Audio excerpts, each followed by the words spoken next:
Good morning students, कैसे हैं आप। बिजनेस ऑर्गेनाइजेशन जैसा कि हम पढ़ रहे हैं और आज फिर मैं आपको बिजनेस ऑर्गेनाइजेशन की ही कुछ और दूसरी बातें बताती हूँ। क्या विशेषताएं होती हैं, क्या कैरेक्टरिस्टिक्स होता है, क्या नेचर होता है एक बिजनेस का, उसी के बारे में आज इस सब्जेक्ट में हम डिस्कस करेंगे। मैं डॉक्टर तृप्ति विजयवर्गीय अपने यूट्यूब चैनल पर आप लोगों का वेलकम करती हूँ और उम्मीद करती हूँ आपने मेरे चैनल को सब्सक्राइब कर दिया है। नहीं किया है तो आप कर दीजिए, साथ में शेयर लाइक करना मत भूलिएगा। बिजनेस को जब हम समझ रहे हैं, उसकी डेफिनेशन को मैंने अपने एक क्लास में समझा दिया है। आज अपन बात करते हैं इसके नेचर की। क्या है बिजनेस का नेचर।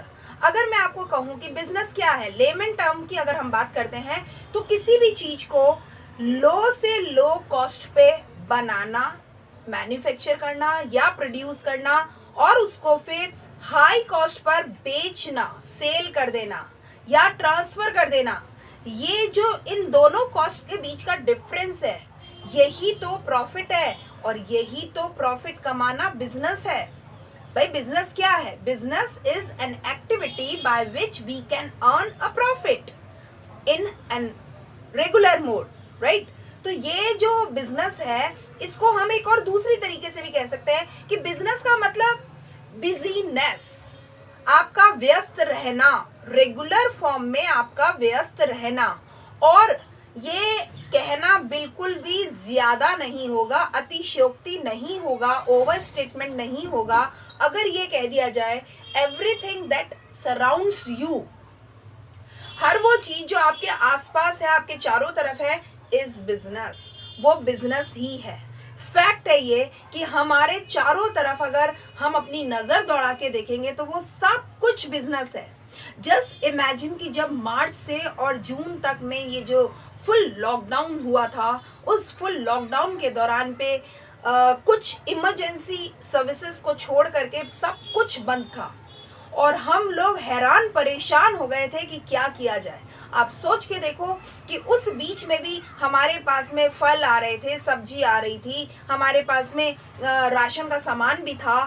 अगर ये सब कुछ बंद हो जाता, डॉक्टर की सेवाएं बंद हो जाती, पुलिस की जो सेवाएं हैं वो बंद हो जाती, हमारे को जो और ज़रूरी चीज़ें, सफाई की जो व्यवस्थाएं थी वो सब बंद हो जाती, सोचो हमारा क्या हाल हो जाता। ये कोविड-19 ने एक तरीके से अलार्म बजा दिया है हमारे को, ये बताकर कि देखो क्या होता है बिजनेस। और अगर बिजनेस नहीं होता तो समाज की क्या स्थिति हो जाती है और सामाजिक लोगों की क्या स्थिति हो जाती है। We people are very suffered if there is no business and we are very happy if there is a flourish of business. अगर बिजनेस चलता है, बहुत शानदार तरीके से चलता है, तो जैसा कि मैंने आपको बताया था, किसी भी सभ्यता का रचयिता भी बिजनेस ही है और किसी भी सभ्यता का डिस्ट्रक्टर भी बिजनेस ही है। अगर हम कहें सभ्यता को बचाना है तो only and only one weapon is there, that is the maintain the business. आपको अपनी सभ्यता को बचाने के लिए अपने व्यवसाय को बचा के और बना के रखना होगा। सभ्यता अपने आप बचा के और बन के रह जाएगी। आपको जरूर वो बात याद आ रही होगी जो मैंने वर्णन की आपको बताई थी कि किस तरीके से this is the creator and preserver of the civilization and just next to love. अगर प्यार के बाद अगर कोई चीज है जो शाश्वत है, जो इस धरती पर रहने वाली है, जो इस सिविलाइजेशन की पहचान है, वो बिजनेस है। तो इस बात से ही आपको समझ में आ जाएगा कि बिजनेस का नेचर क्या है। बिजनेस का नेचर है बिजी रहना, ठीक है। अब जरा बात करते हैं इसकी कुछ विशेषताओं की। बिजनेस की क्या खासियतें हैं, क्या लक्षण हैं, उनकी जरा बात करते हैं। अगर हम ब्रॉड कैटेगरी की बात करें तो we can classified into two categories, that is first one is fundamental, जिसको हिंदी में हम आधारभूत कहते हैं, और दूसरी मॉडर्न कैरेक्टरिस्टिक्स, जिनको हम आधुनिक विशेषताएं कहेंगे। अगर हम आधारभूत की बात कहें तो वी कैन से कि ये पर्सन और ग्रुप ऑफ पर्संस की एक्टिविटी है। क्या है ये? कि या तो एक व्यक्ति की या एक व्यक्तियों से ज्यादा की ये एक्टिविटी है। और इसमें चाहे अगर हम एक दुकानदार की भी बात करें ना, कि वो एकल व्यवसाय लेके बैठा है, तो वो एक दुकानदार है, वो व्यवसाय कर रहा है, पर वास्तव में ये गतिविधि जो है, ये जो क्रिया है ना, ये केवल एक व्यक्ति की नहीं है, उस व्यक्ति के साथ में बहुत सारे लोग, व्यक्ति जो है डायरेक्टली और इनडायरेक्टली उसमें जुड़े हुए हैं। कैसे? उसके पास जो सामान आ रहा है, उसके लिए जो ट्रांसपोर्टेशन के लिए वो टेम्पो वाला आ रहा है, ट्रक वाला आ रहा है, जिस जगह से सामान आ रहा है, जिन रस्तों से सामान आ रहा है, जिस जगह मैन्युफैक्चर हो रहा है, there are so many human efforts. वहाँ बहुत सारा मानवीय प्रयत्न लगा हुआ है। तो इसलिए ये कहा जा सकता है कि business is characterized by the person और a group of persons activity, right. आगे बात करता है, it includes production and distribution of goods and services. अगर हम वस्तुओं की और सेवाओं की बात करेंगे तो केवल उत्पादन हो जरूरी नहीं है, उत्पादन के साथ साथ डिस्ट्रीब्यूशन होना बहुत इंपॉर्टेंट है। क्यों? क्योंकि अगर हमने कोई चीज को बना ली और उसको वितरित नहीं करी तो बेकार है उसको बनाना। हम केवल चीज को क्रिएट करने के लिए नहीं बना रहे हैं, नहीं प्रोड्यूस कर रहे हैं, we just want to supply the end users. अगर उस एंड यूजर जिसके पास एक नीड है, जिसके पास एक ज़रूरत है, उस तक अगर हमने वो वस्तु को सप्लाई नहीं किया तो there is no sense of utility of creation of product, right. तो इसलिए ना केवल production but there is also ना distribution of production and services. आगे बात करता है, जो भी चाहे वो गुड्स हो चाहे वो सर्विसेज हो, उनका जो हम एक्सचेंज कर रहे हैं from one person to another, from one place to another place, ये जो हम कर रहे हैं ना, ये क्यों कर रहे हैं? ये एक्सचेंज फॉर प्राइस, हम इसकी मूल्य का विनिमय, मूल्य से विनिमय किए जा रहे हैं। Without having a price return there is no sense of exchange. क्योंकि देखो, आज के ज़माने में बार्टर सिस्टम को बिजनेस नहीं कहा गया है। पहले के जमाने में चलता था कि वस्तु का वस्तु से विनिमय भी व्यवसाय कहा गया है, लेकिन आज मूल्य के बदले वस्तु या सेवाओं का विनिमय होता है। अगर आज मैं डॉक्टर के पास जा रहा हूँ और मैं ट्रीटमेंट ले रहा हूँ तो मुझे उस ट्रीटमेंट के अगेंस्ट में जो फीस देनी है वो करेंसी में देनी है, रुपए में देनी है, मुद्रा में देनी है। ऐसा नहीं होगा कि मेरे यहाँ पे खेती होती है गेहूं की, एक बोरी गेहूं मैं डॉक्टर साहब को दे दूं कि साहब मेरा आपने इलाज किया है, ये लो जी आपकी fees. No, it is not allowed. तो ये कहा गया है, ये इसकी एक विशेषता है कि इसमें जो एक्सचेंज होता है वो पैसे के रूप में, पैसे के लिए किया जाता है। क्योंकि सेलर और बायर जो है, सेलर के पास में प्रोडक्शन है, बायर के पास में नीड है। सेलर बायर को अपनी बात कहता है, उसको प्रपोज करता है कि मेरे पास ये चीज़ है, if you want to purchase I can sell. तो वो जो प्रस्ताव और स्वीकृति होती है, उसके बाद में जो बायर है वो उसे खरीदने का अपना स्वीकृति जब देता है तो वो उसे ट्रांसफर कर देता है ओनरशिप को, और बायर दे देता है उसको मनी।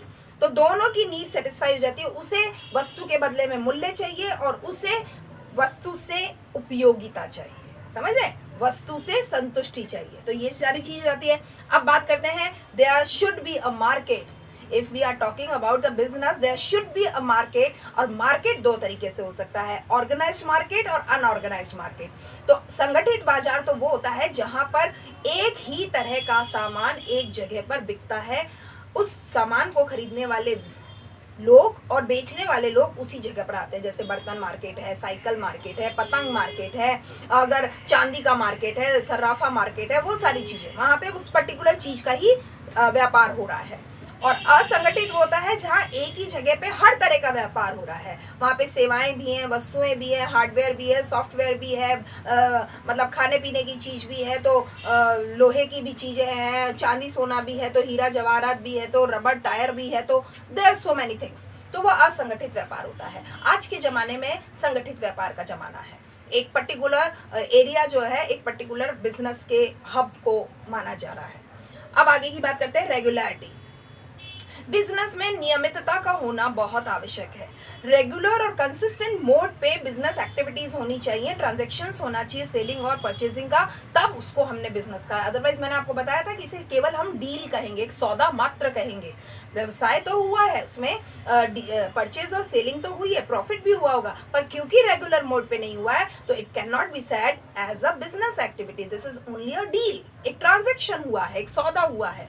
ऑक्सिलरीज, ऑक्सिलरीज का मतलब होता है वो सभी सहायक क्रियाएं जो व्यवसाय को आगे बढ़ाने के लिए इम्पोर्टेंट मानी गई हैं। वो व्यवसाय तो नहीं पर व्यवसाय से कम भी नहीं होती, जैसे insurance, banking, communication, transportation, rail, मतलब बहुत सारी चीज़ें ऐसी हैं जहां आप इनके बिना आप व्यवसाय कर ही नहीं सकते। आप सोच के देखो, आपने एक फैक्ट्री डाली पर वहाँ पे बिजली नहीं पहुँचाई गई है सरकार की तरफ से, सड़क व्यवस्था नहीं है, शक्ति नहीं है, शक्ति का मतलब है पावर, पावर नहीं है, तो आप कैसे मैन्युफैक्चर या प्रोडक्शन कर पाएंगे? Not possible. आपको इसके लिए बिजली भी चाहिए, आपको सड़क भी चाहिए, आपको उसके लिए पानी भी चाहिए, और अगर आपको ये सप्लाई सारी नहीं आई है तो आप खुद पानी और बिजली थोड़ी पैदा करोगे। आप तो प्रोडक्शन करने वाले हो किसी वस्तु का, तो आप बिजली पानी पैदा करोगे तो फिर वस्तु का प्रोडक्शन कौन करेगा? तो इट इज़ वेरी नेसेसरी कि आपको वो सहायक क्रियाओं की उपलब्धता मिले, तब कहीं जाकर के आप एक व्यवसाय कर सकते हो। तो व्यवसाय की एक विशेषता हो गई कि auxiliary services must be there.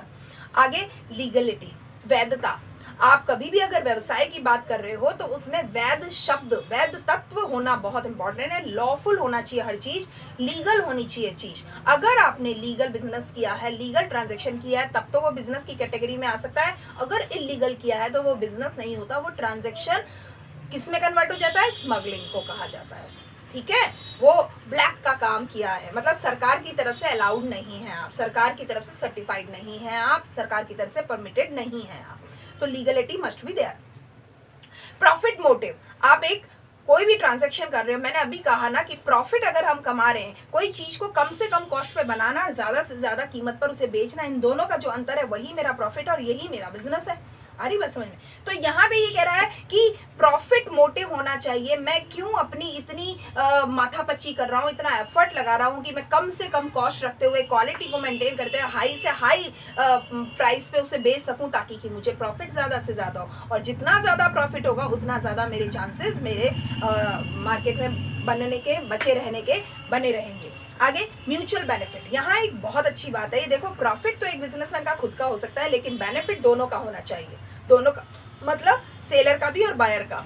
अगर एक बायर कोई चीज को खरीदता है तो उसे क्या बेनिफिट होना चाहिए? उसका नीड सेटिस्फाई होना चाहिए भाई, उसको संतुष्टि मिलनी चाहिए, उसको उस चीज को यूज करने से उसकी उपयोगिता का मालूम चलना चाहिए कि यस मुझे ये चीज मिली। आप डॉक्टर के पास जा रहे हैं, उसकी सेवाएं ले रहे हैं, तो उसके सेवाओं के बदले में आपका इलाज होना चाहिए, आपको उसका तकलीफ जो थी, जो भी आपको रोग था, बीमारी थी, वो दूर होनी चाहिए, तो आपको संतुष्टि होगी। वो डॉक्टर अच्छा है, आप ऐसा करेंगे। अगर आपको वो चीज नहीं होती है तो पैसा तो आपको चला गया, डॉक्टर को तो आपको बेनिफिट मिल गया, लेकिन आपको बेनिफिट नहीं मिलेगा। तो ये लॉन्ग टर्म नहीं चलने वाला है। If you want to survive in long term as a businessman, you have to be give benefits to both yourself and the others. Others means customers और कंज्यूमर्स। तो म्यूचुअल बेनिफिट होना चाहिए। Risk, business में जोखिमें ही जोखिमें हैं। Business is a game of risk. उसमें जोखिम ना हो, उसमें अनसर्टेनिटी ना हो, अनिश्चितता नहीं हो, ऐसा हो ही नहीं सकता, क्योंकि हर चीज का आप अंदाजा और अनुमान नहीं लगा सकते। वो बिजनेस ही क्या जिसमें जोखिम नहीं। आपको नहीं पता कि किसी सौदे को बेचने से आपको लाभ होगा, फायदा होगा, घाटा होगा, नुकसान होगा, या कोई चीज के बनाने पर लोग उसे पसंद करेंगे, नहीं पसंद करेंगे, कॉम्पिटिटर उससे कहीं ज्यादा बेहतरीन चीज ले आएगा, तो आपके प्रोडक्ट का मार्केट में सर्वाइवल क्या होगा। अगर सरकार ने कोई नियम नीति या कोई कानून बदल दिया तो आपका यहाँ पे रहना निश्चित रहेगा या नहीं रहेगा। कोई प्राकृतिक प्रकोप आ गया, भूकंप आ गया, ज्वालामुखी आ गया, कोई बाढ़ आ गई, अकाल पड़ गया, तो आपके बिजनेस का क्या होगा। तो हर तरह की जोखिम में तो है ही। अब इसमें भी हम जोखिम को दो तरह हिस्सों में बांट सकते हैं। एक होती है बीमा योग्य जोखिम, जिसको इंश्योरेबल रिस्क कहते हैं, और एक होती है अबीमा जोखिम, यानी नॉट इंश्योरेबल, उसको हम इंश्योर नहीं कर सकते। तो जैसे अग्नि से, आग से, जल से, अगर सड़क से, मशीन से, इस तरह की जो जान से, इस तरीके की जो जोखिम है, इसका हम इंश्योरेंस करा करके इन जोखिमों को हम कम कर सकते हैं। जैसे हम व्हीकल इंश्योरेंस कराते हैं, हम बिल्डिंग इंश्योरेंस कराते हैं, मैडी इंश्योरेंस कराते हैं, हम लाइफ इंश्योरेंस कराते हैं, एजुकेशन इंश्योरेंस, बहुत सारी चीज़ें हैं, तो लाइफ इंश्योरेंस कराते हैं। तो ये सारी चीज़ों से हम उन जोखिमों को कम कर सकते हैं, ताकि हमारा होने वाला नुकसान कुछ कम हो जाए। तो ये तो हो गई बात जोखिमों की। अब आते हैं क्रिएशन ऑफ यूटिलिटी। जब भी आप बिजनेस की बात करोगे तो देयर मस्ट बी, मतलब एक उपयोगिता सर्जन होनी चाहिए। अगर उपयोगिता सृजित नहीं हुई है, क्रिएशन ऑफ यूटिलिटी नहीं हुई है, तो बेकार है ऐसा बिजनेस करना। अब आप एक बात समझ लो कि जब एक चीज को हम बनाते हैं तो उसकी कोई ना कोई उपयोगिता जरूर होगी। ये एक अलग बात है, ये उपयोगिता मेरे लिए नहीं किसी और के लिए हो सकती है, और किसी चीज की उपयोगिता उसके लिए नहीं मेरे लिए हो सकती है। इसको एक एग्जांपल लो, जैसे मैंने कहा ये मार्कर है, ये मार्कर एक राइटर के लिए, एक स्टूडेंट के लिए, एक टीचर के लिए, एक विद्यार्थी के लिए तो इसकी उपयोगिता है, लेकिन एक डाकू के लिए, एक लुटेरे के लिए, एक चोर के लिए इसकी कोई उपयोगिता नहीं है। उसके लिए चाकू, छुरी, बंदूक उसकी यूटिलिटी है, और उन चाकू, छुरे और बंदूकों की हमारे लिए कोई यूटिलिटी नहीं है, क्योंकि हम उस नेचर के काम ही नहीं करते हैं। तो ये कह रहा है चाकू या मार्कर की यूटिलिटी में कमी नहीं है, लेकिन हम उसे कैसे यूज करेंगे और हमारी जरूरतें क्या है, इस चीज में अंतर हो सकता है। तो अगर मेरी जरूरत और इस चीज की उपयोगिता का मैच हो जाए, मिलान हो जाए, तो मुझे ये वैल्यूएबल नजर आएगा, अदरवाइज मुझे बेकार ही, वैल्यूलेस ही समझ में आएगा। क्यों? क्योंकि अगर मैं चोर हूं तो मेरे को मार्कर से क्या काम, मुझे पेन से क्या काम, मुझे लेना देना ही नहीं है इससे। और एक स्टूडेंट है, उसको तलवार से काम नहीं है, तो वो ये कहेगा कि तलवार बेकार है। नहीं, तलवार बेकार नहीं है, उसकी जरूरत के हिसाब से तलवार काम की नहीं है, ये है। वरना उपयोगिता तो तलवार में भी है और मार्कर में भी है। आपको समझ में आ रही है? तो अगर ये चीज है, तो एक जो बिजनेसमैन होता है ना, वो उपयोगिता सर्जित तो करता ही करता है। उसका नेक्स्ट जो चैलेंज होता है, जिस तरह की उपयोगिता है और जिस तरह की जरूरतें हैं, उन दोनों को मिलाना, कि किस तरह के ग्राहक को किस तरह की जरूरतें होंगी और मेरे प्रोडक्ट में क्या सेवा दी जा सकती है, क्या उपयोगिता है, उन दोनों चीजों को मिलाना, यही उसके लिए बहुत बड़ा चैलेंज होता है। तो अगर हम उपयोगिता की बात करेंगे तो देखो 5 तरह की उपयोगिता होती है। नंबर 1 उपयोगिता होती है रूप उपयोगिता, जिसको हम फॉर्म यूटिलिटी कहते हैं। जैसे रूप बदल दिया जाता है, अगर एक धागा है उससे कपड़ा बना दिया गया है, अगर एक कोई केमिकल है उससे कोई दवाई बना दी गई है, ये तो सारी चीज है रूप उपयोगिता की। अगर हम दूसरी बात करेंगे वो होती है स्थान उपयोगिता। स्थान उपयोगिता का मतलब है प्लेस यूटिलिटी, एक जगह से दूसरी जगह पे ले जाना। जैसे आप इसको समझो, धरती के नीचे कच्चा तेल है, बिल्कुल ठीक है, धरती के नीचे कच्चा तेल है, लेकिन मुझे गाड़ी चलानी है और गाड़ी के लिए मुझे पेट्रोल चाहिए, तो क्या मैं कच्चा तेल के लिए गाड़ी को नीचे, जमीन के नीचे लेके जाऊंगा? नहीं। तो क्या जो कच्चा तेल आया है उससे मैं गाड़ी चला लूंगा? नहीं। उसका रूप परिवर्तन भी होगा और उसका स्थान परिवर्तन भी होगा। जब रूप परिवर्तन होगा तो उसे रूप उपयोगिता सृजित हो जाएगी, जब स्थान परिवर्तन होगा तो उससे स्थान उपयोगिता सृजित हो जाएगी, क्रिएट हो जाएगी। तो यहाँ पे कहते हैं जब प्लेस यूटिलिटी की बात करते हैं तो एंड यूजर तक चीजों को पहुंचाना बहुत जरूरी है। जैसे अभी मैंने कहा था कि ना केवल प्रोडक्शन बल्कि डिस्ट्रीब्यूशन होना बहुत जरूरी है। तो प्रोडक्शन करने के बाद आप डिस्ट्रीब्यूट करने के लिए उसकी स्थान की उपयोगिता में सृजन करते हैं। अगर आप उस व्यक्ति तक उस चीज को नहीं पहुंचाएंगे जिसके लिए आपने बनाया है तो बेकार है ना। उस चीज को बनाना, उसको वहां तक पहुंचाइए ताकि उसे पता हो कि अच्छा मेरी जरूरत ये है और ये चीज से मेरी जरूरतें पूरी होंगी तो मुझे ये खरीदना है। आप समझ रहे? तो स्थान उपयोगिता कहती है जब एक जगह से दूसरी जगह तक पहुंचा देते हैं और उससे उपयोगिता उसकी बढ़ जाती है तो उसको हम स्थान उपयोगिता कहते हैं। आगे एक और आती है समय उपयोगिता। समय उपयोगिता का मतलब है टाइम यूटिलिटी, यानी कोई भी चीज है वो हर समय आपके लिए उपयोगी नहीं हो सकती। आप 1 मिनट के लिए सोच के देखो, 3 घंटे का जब आप पेपर देते हो वो 3 घंटे बहुत क्रूशियल है। आपको उस 3 घंटे में आंसर आना चाहिए। आपको बहुत कुछ आता था, आप बहुत कुछ लिख सकते थे, लेकिन लिख नहीं पाए उस पर्टिकुलर 3 क्रूशियल घंटों के अंदर, तो बेकार है फिर वो आपका आना। आप समझ रहे हैं? और उन्हीं 3 घंटों में आप बेस्ट मैनर में लिख के आते हो तो मजा आ गया, अब याद किया वसूल हो गया, अच्छे नंबर आ गए। तो इसी को कहते हैं समय उपयोगिता। अब समय उपयोगिता का यही मतलब है कि जो चीज जिस समय पर्टिकुलर उत्पादित की गई है वो उसी समय वहां वितरित करने के लिए पहुंच जानी चाहिए। अगर आपने स्टॉक में रख ली तो वो आउटडेटेड हो सकती है, फैशन से आउट हो सकती है, वो खराब हो सकती है, उसकी यूटिलिटी बदल सकती है। तो समय उपयोगिता भी एक बहुत इंपॉर्टेंट चीज है। अगर हम सर्दी के दिनों में कॉटन के कपड़े पहनेंगे और गर्मी के दिनों में वूलन कपड़े पहनेंगे तो क्या आपको लगता है इन चीजों की कोई औचित्य है? नहीं। क्यों? क्योंकि जो समय उपयोगिता है, सर्दी के दिनों में हमें गर्म कपड़ों की जरूरत है और गर्मी के दिनों में हमें कॉटन के कपड़ों की जरूरत है। यही है समय उपयोगिता। किस समय पर किस चीज की जरूरत आएगी उस हिसाब से चीजों को अवेलेबल करवाना। एक और आता है अधिकार उपयोगिता। अधिकार उपयोगिता यानी ओनरशिप या पोजेशन जो यूटिलिटी होती है, जिसके पास में जो चीज हो। देखो आज अगर ये मेरा है तो मैं इसे यूज कर सकती हूँ, पर अगर आज ये मेरा नहीं है तो हाउ कैन आई यूज? नहीं, I don't have any possession on this marker because I don't have an ownership.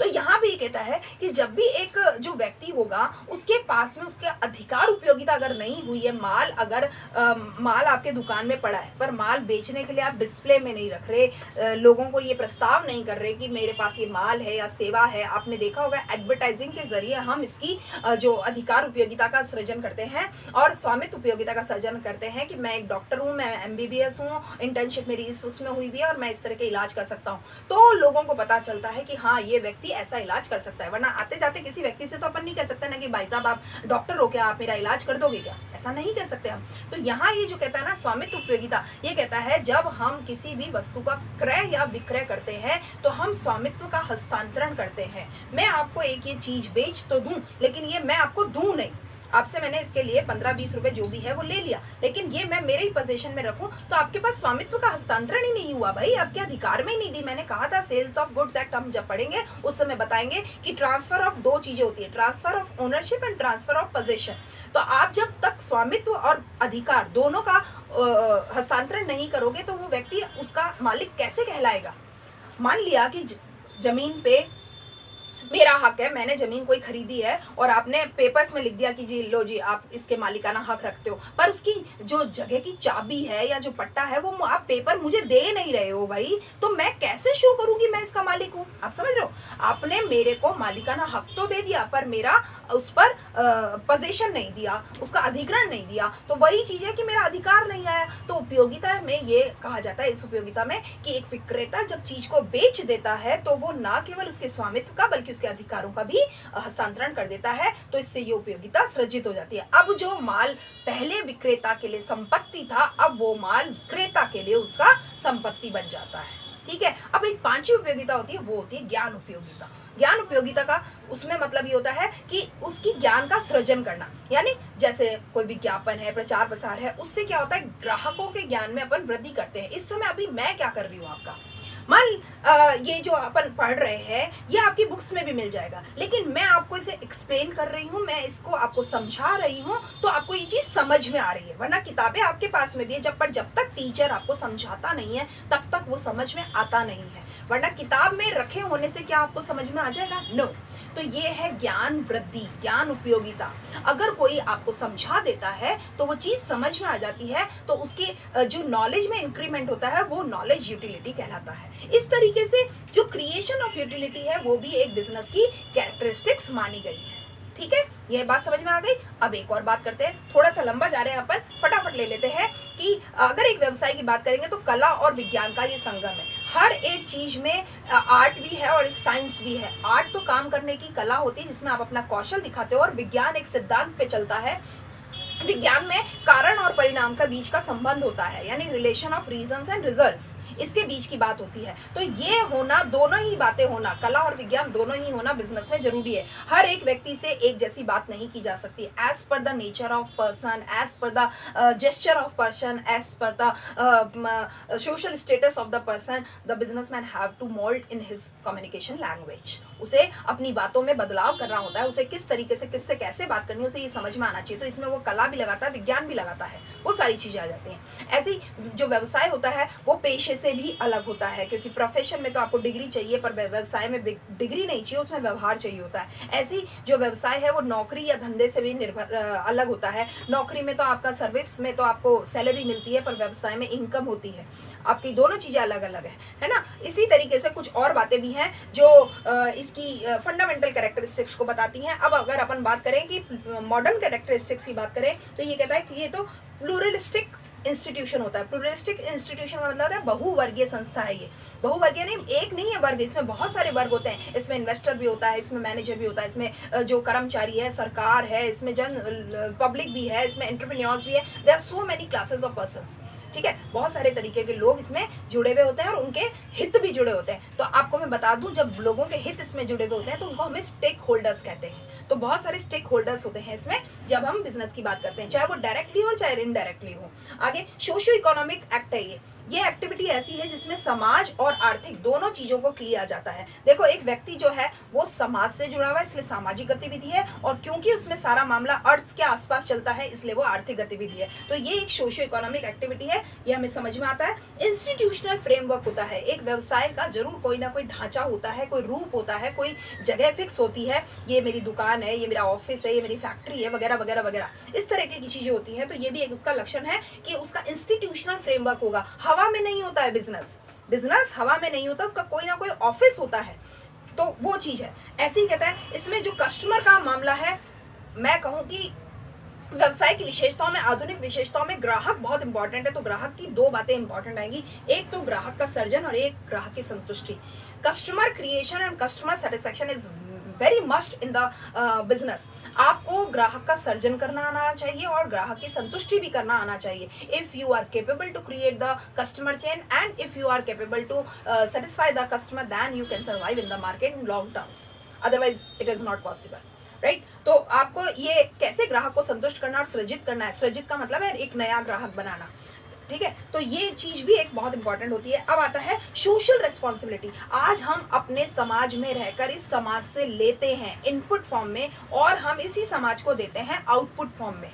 हम उनसे मैन लेते हैं, मनी लेते हैं, मटेरियल लेते हैं, मार्केट है, मेथड है, वो सारी चीजें हम समाज से उठा रहे हैं, फिर हम उसे गुड्स एंड सर्विसेज फॉर्म में रिटर्न कर रहे हैं। तो ये जो एक सामाजिक जिम्मेदारी है कि मैं अगर अच्छा लेता हूं तो मेरी जिम्मेदारी है कि मैं अच्छा दूं। If I am getting good things तो दैट इज माई रिस्पॉन्सिबिलिटी कि I am giving good things. तो ये बात है ना, सोशल रिस्पॉन्सिबिलिटी, ये सामाजिक जिम्मेदारी की बात है कि व्यवसाय अगर आप कर रहे हो, आप समाज से बेहतरीन लोग, बेहतरीन कौशल, बेहतरीन सामग्री उठाते हो, तो फिर घटिया माल क्यों मार्केट में सप्लाई करते हो।